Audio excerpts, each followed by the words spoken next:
How to check Bank of America credit card application status. Hello and welcome back to our channel. In today's video, we'll be guiding you to the process in order to do so. So let's just get started.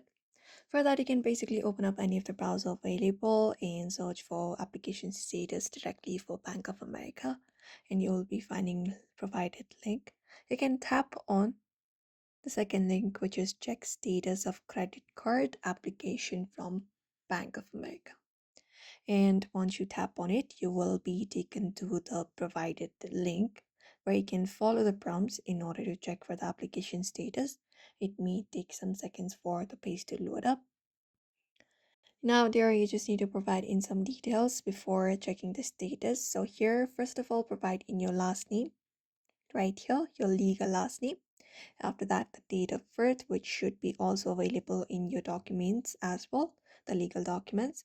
And once that is, then you can type in the last four digits of your social security number in the third box. And right below it, you can provide in the zip code.